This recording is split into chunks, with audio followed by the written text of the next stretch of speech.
माझ्या नातीसाठी आणलेला आहे. नातू आणि माझा नातू कपडे काढलेले आहेत त्याने, म्हणून आम्ही त्याला घेऊ शकत नाही. तरी पण तू माझे छोटे बाबू आहेत ना, आणि तू माझे छोटे बाबू आहेत ना. तर आता आम्ही रात्रीचं 1:30 वाजता छोट्या मंडळींसाठी पार्टी करतोय ना. आवडलं ना? चला आता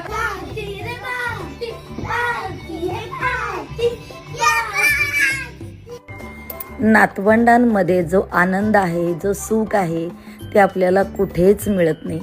मला माझ्या नातवंडांमध्ये जो आनंद मिळतो, मनाला समाधान मिळतं, खरंच खूप छान वाटते.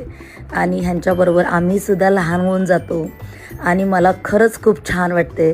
तर माझी नातवंडं आलेली आहेत आणि रात्रीचे 1:30 वाजलेले आहेत आणि त्यांच्यासाठी आम्ही पिझ्झा मागवलेला आहे. खूप मजा करतो आम्ही.